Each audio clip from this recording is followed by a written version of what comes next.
సమూయేలు రెండవ గ్రంథము 9వ అధ్యాయం.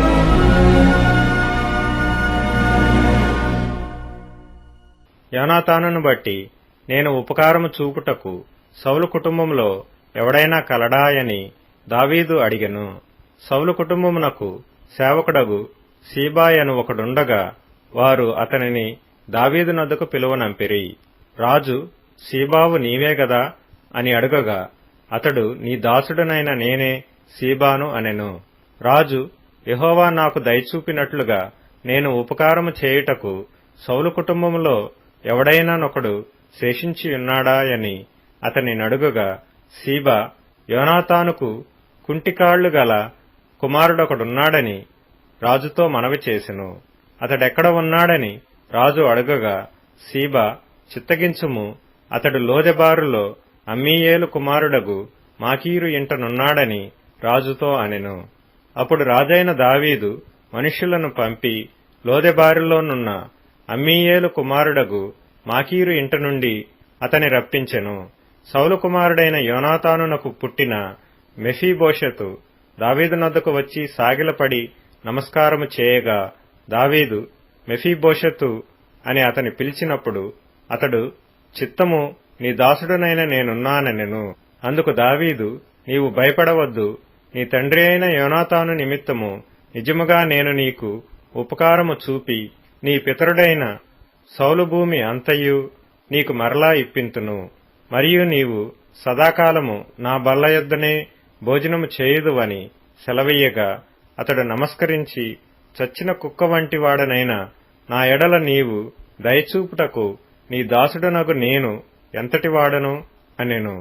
అప్పుడు రాజు సౌలు సేవకుడైన సీబాను పిలువనంపి, సౌలునకును అతని కుటుంబమునకును కలిగిన సొత్తంతటిని నీ యజమానుని కుమారునికి నేనిప్పించియున్నాను.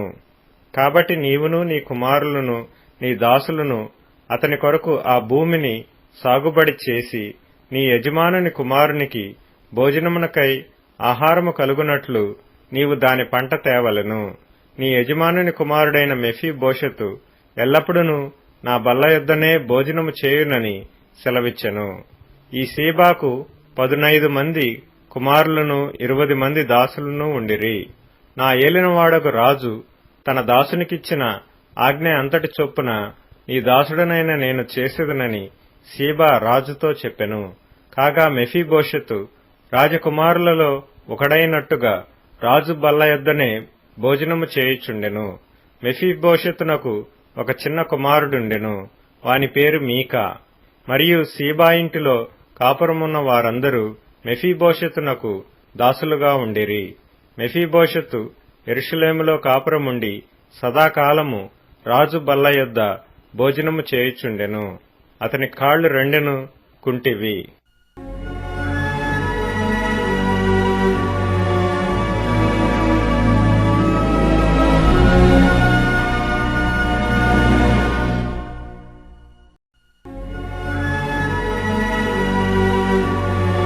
సమూయేలు రెండవ గ్రంథము 10వ అధ్యాయం.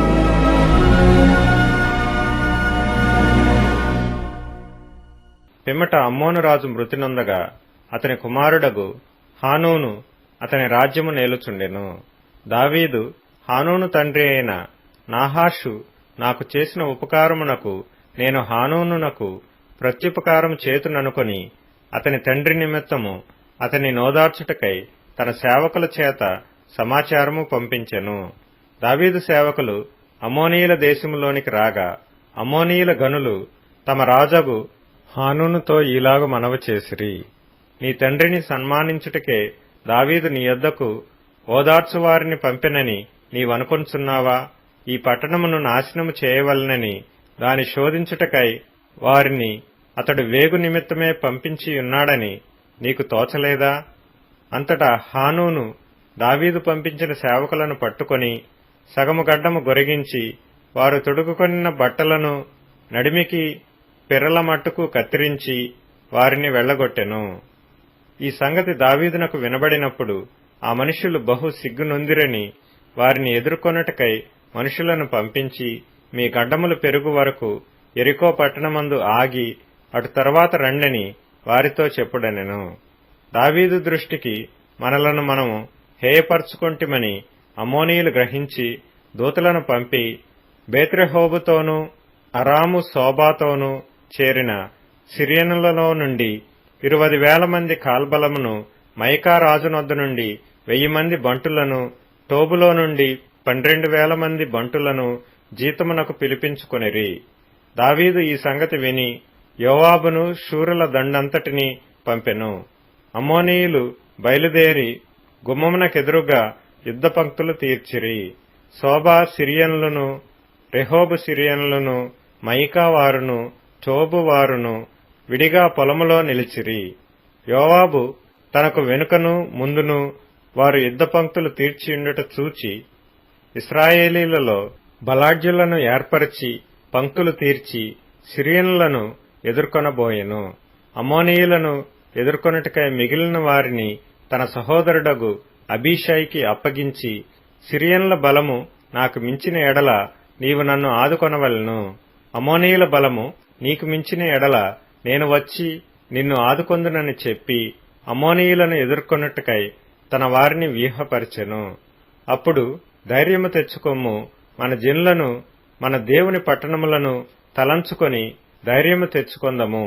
తన దృష్టికి ఏది అనుకూలమో యెహోవా దానిని చేయునుగాక అని అబీషైతో చెప్పి, యోవాబును అతనితో కూడానున్నవారును సిరియనులతో యుద్ధము చేయ బయలుదేరగానే వారు అతని ఎదుట నిలువజాలక పారిపోయిరి. సిరియనులు పారిపోవుట అమ్మోనీయులు చూచి వారును అబీషై ఎదుట నిలువలేక పారిపోయి పట్టణములో చొరబడగా యోవాబు అమ్మోనీయులను విడిచి యెరూషలేమునకు వచ్చెను. అయితే సిరియనులు తాము ఇశ్రాయేలీల చేతిలో ఓడిపోతిమని తెలుసుకొని గుంపు కూడిరి. హదదెజరు నది అవతలనున్న సిరియనులను పిలువనంపగా వారు హేలామునకు వచ్చిరి. హదదెజరు సైన్యాధిపతియగు షోబకు వీరికి అధిపతిగా ఉండెను. దావీదునకు ఈ వార్త వినబడినప్పుడు అతడు ఇశ్రాయేలీలందరినీ సమకూర్చి యోర్దాను నది దాటి హేలామునకు వచ్చెను. సిరియనులు సన్నద్ధులై దావీదును ఎదుర్కొన వచ్చి అతనితో యుద్ధము కలిపి ఇశ్రాయేలీల ఎదుట నిలువజాలక పారిపోగా దావీదు సిరియనులలో 700 మంది రధికులను 40,000 మంది గుర్రపు రౌతులను హతము చేసెను. మరియు వారి సైన్యాధిపతియగు షోబకు దావీదు చేతిలో ఓడిపోయి అచ్చటనే చచ్చెను. హదదెజరునకు సేవకులగు రాజులందరూ తాము ఇశ్రాయేలీల ఎదుట నిలవలేకుండా కొట్టబడి ఉండుట చూచి ఇశ్రాయేలీలతో సమాధానపడి వారికి లోబడిరి. సిరియనులు భయాక్రాంతులై అమ్మోనీయులకు ఇక సహాయము చేయుట మానిరి.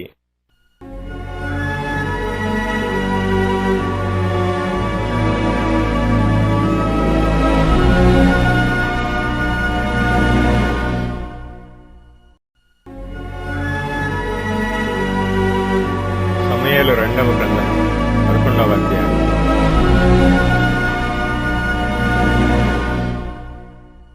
వసంతకాలమున రాజులు యుద్ధమునకు బయలుదేరు సమయమున దావీదు యోవాబును అతని వారిని ఇశ్రాయేలీలందరినీ పంపగా వారు అమ్మోనీయులను సంహరించి రబ్బా పట్టణమును ముట్టడి వేసిరి.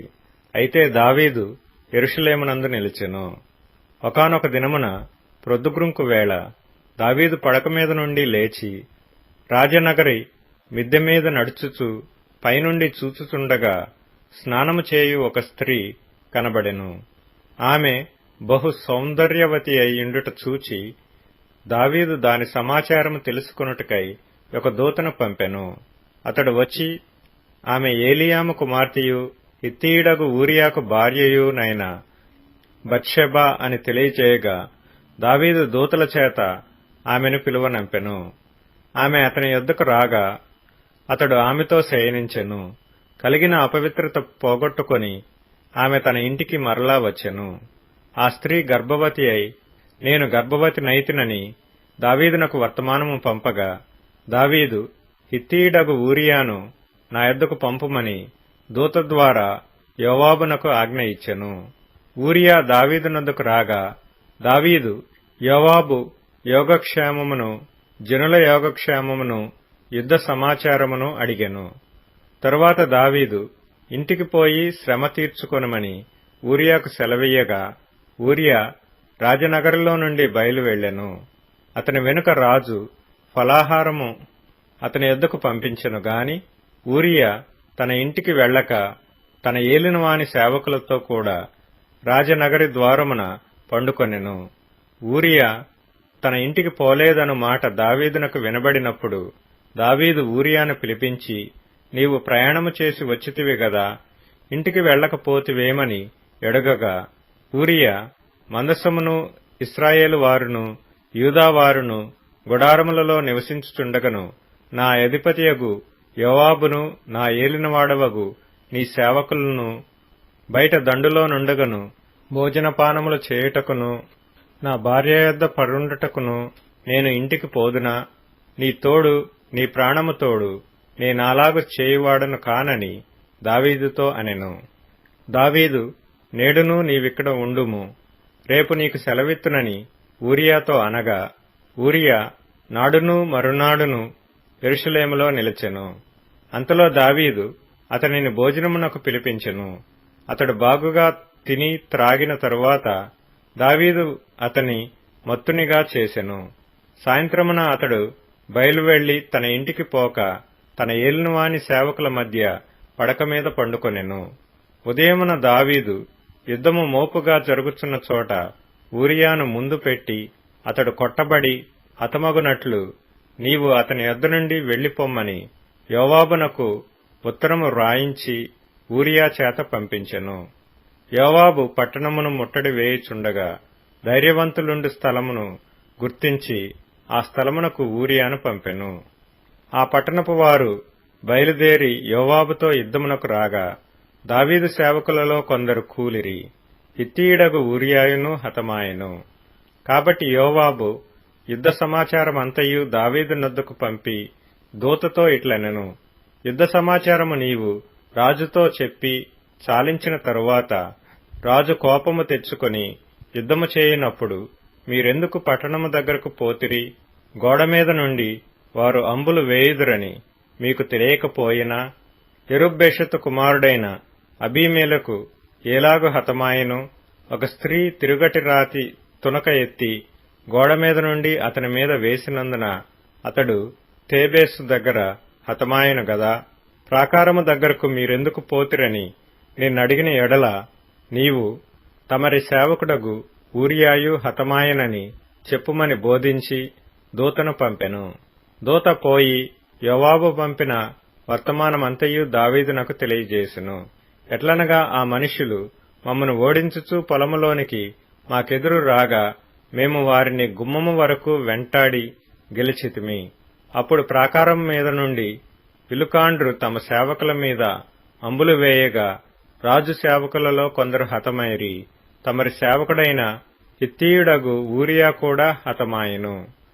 అందుకు దావీదు, నీవు యోవాబుతో ఈ మాట చెప్పుము, ఈ సంగతిని బట్టి నీవు చింతపడకుము. ఖడ్గము ఒకప్పుడు ఒకని మీదను ఒకప్పుడు మరియొకని మీదను పడుట కద్దు. పట్టణము మీద యుద్ధము మరి బలముగా జరిపి దానిని పడగొట్టుమని చెప్పి నీవు యోవాబును ధైర్యపరిచి చెప్పుమని ఆ దూతకు ఆజ్ఞ ఇచ్చి పంపెను. ఊరియా భార్య తన భర్తయగు ఊరియా హతమైన సంగతి విని తన భర్త కొరకు అంగలార్చెను. అంగలార్పు కాలము తీరిన తరువాత దావీదు దూతలను పంపి ఆమెను తన నగరికి తెప్పించుకొనగా ఆమె అతనికి భార్య అయి అతనికొక కుమారుని కనెను. అయితే దావీదు చేసినది యెహోవా దృష్టికి దుష్కార్యముగా ఉండెను.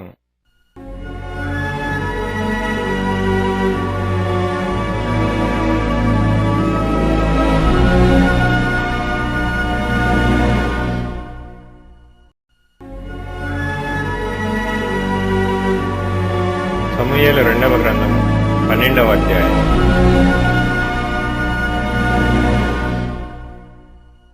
కావున యెహోవా నాతానును దావీదు నొద్దకు పంపెను. అతడు వచ్చి దావీదుతో ఇట్లనెను, ఒకానొక పట్టణమందు 2 మనుషులుండిరి. ఒకడు ఐశ్వర్యవంతుడు, ఒకడు దరిద్రుడు. ఐశ్వర్యవంతునికి విస్తారమైన గొర్రెలను గొడ్లను కలిగియుండెను. అయితే ఆ దరిద్రునికి తాను కొనుక్కొనిన ఒక చిన్న ఆడు గొర్రెపిల్ల తప్ప ఏమీయూ లేకపోయెను. వాడు దానిని పెంచుకొనుచుండగా అది వాని యొద్దనూ వాని బిడ్డల యొద్దనూ ఉండి పెరిగి వాని చేతి ముద్దలు తినుచు, వాని గిన్నెలోనిది త్రాగుచు, వాని కౌగిట పండుకొనుచు, వానికి కుమార్తె వలె ఉండెను. అట్లుండగా మార్గస్థుడొకడు ఐశ్వర్యవంతుని యొద్దకు వచ్చెను. అతడు తన యొద్దకు వచ్చిన మార్గస్థునికి ఆయత్తము చేయుటకు తన గొర్రెలలో గాని గొడ్లలో గాని దేనిని ముట్టనొల్లక ఆ దరిద్రుని గొర్రెపిల్లను పట్టుకొని తన యొద్దకు వచ్చిన వానికి ఆయత్తము చేసెను. దావీదు ఈ మాట విని ఆ మనుషుని మీద బహుగా కోపించుకొని, యెహోవా జీవము తోడు, నిశ్చయముగా ఈ కార్యము చేసినవాడు మరణపాత్రుడు. వాడు కనికరము లేక ఈ కార్యము చేసిన గనుక ఆ గొర్రెపిల్లకు ప్రతిగా 4 గొర్రెపిల్లలనియ్యవలెనని నాతానుతో అనెను. నాతాను దావీదును చూచి, ఆ మనుష్యుడవు నీవే, ఇశ్రాయేలీల దేవుడైన యెహోవా సెలవిచ్చినదేమనగా, ఇశ్రాయేలీల మీద నేను నిన్ను రాజుగా పట్టాభిషేకము చేసి సౌలు చేతిలో నుండి నిన్ను విడిపించి నీ యజమానుని నగరిని నీకనుగ్రహించి నీ యజమానుని స్త్రీలను నీ కౌగిట చేర్చి ఇశ్రాయేలు వారిని యూదా వారిని నీకప్పగించితిని. ఇది చాలదని నీవనుకొనిన ఎడల నేను మరి ఎక్కువగా నీకిచ్చియుందును. నీవు యెహోవా మాటను తృణీకరించి ఆయన దృష్టికి చెడుతనము చేసితివేమి? హిత్తీయుడగు ఊరియాను కత్తిచేత చంపించి అతని భార్యను నీకు భార్య యగున్నట్లుగా నీవు పట్టుకొనియున్నావు. అమ్మోనీయుల చేత నీవతని చంపించితివి గదా. నీవు నన్ను లక్ష్యము చేయక హిత్తీయుడగు ఊరియా భార్యను నీకు భార్య యగున్నట్లు తీసుకొనినందున నీ ఇంటివారికి సదాకాలము యుద్ధము కలుగును. నా మాట ఆలకించుము. యెహోవానగు నేను సెలవిచ్చినదేమనగా, నీ ఇంటివారి మూలముననే నేను నీకు అపాయము పుట్టింతును. నీవు చూచుచుండగా నేను నీ భార్యలను తీసి నీ చేరువ వానికి అప్పగించెదను. పగటియందు వాడు వారితో శయనించును. నీవు ఈ కార్యము రహస్యముగా చేసితివి గాని ఇశ్రాయేలీలందరూ చూచుచుండగా పగటియందే నేను చెప్పిన దానిని చేయింతును అనెను. నేను పాపము చేసితినని దావీదు నాతానుతో అనగా, నాతాను, నీవు చావకుండునట్లు యెహోవా నీ పాపమును పరిహరించెను. అయితే ఈ కార్యము వలన యెహోవాను దూషించుటకు ఆయన శత్రువులకు నీవు గొప్ప హేతువు కలుగజేసితివి కనుక నీకు పుట్టిన బిడ్డ నిశ్చయముగా చచ్చునని దావీదుతో చెప్పి తన ఇంటికి వెళ్ళెను. యెహోవా ఊరియా భార్య దావీదునకు కనిన బిడ్డను మొత్తినందున అది బహు జబ్బుపడెను.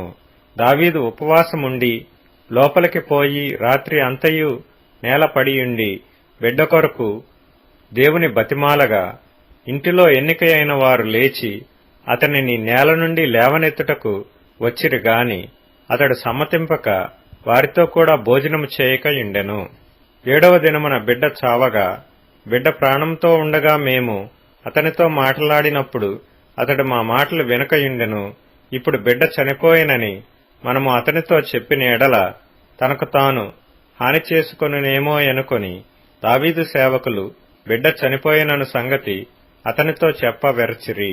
అయితే దావీదు తన సేవకులు గుసగుసలాడుట చూచి బిడ్డ చనిపోయినని సంగతి గ్రహించి బిడ్డ చనిపోయినా అని తన సేవకులను అడగగా వారు చనిపోయిననిరి.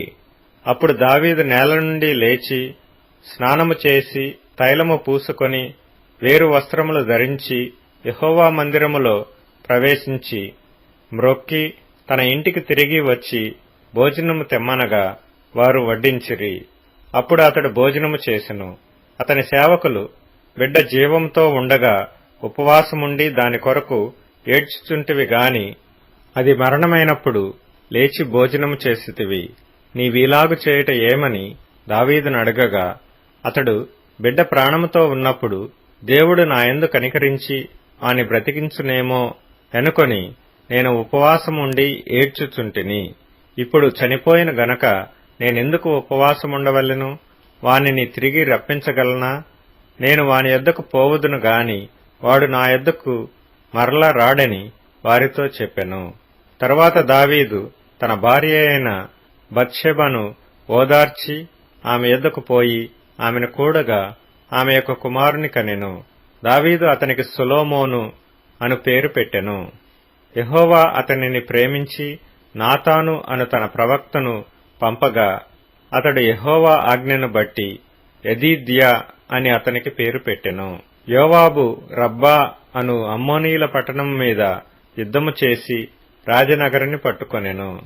దావీదు నద్దకు అతడు దూతలను పంపి, నేను రబ్బా మీద యుద్ధము చేసి జలముల మీది పట్టణమును పట్టుకొంటిని. నేను పట్టణమును పట్టుకొని నా పేరు దానికి పెట్టకుండునట్లు మిగిలిన దండువారిని సమకూర్చి నీవు పట్టణమును పట్టుకొనవలనని వర్తమానము చేయగా, దావీదు యోధులను సమకూర్చి రబ్బాకు వచ్చి దానిమీద యుద్ధము చేసి దానిని పట్టుకొని వారి రాజు కిరీటమును అతని తలమీద నుండి తీయించగా అది దావీదు తలమీద పెట్టబడెను. అది విలువగల రత్నములు చెక్కినదై 2 బంగారు మనుగులంత ఎత్తుండెను.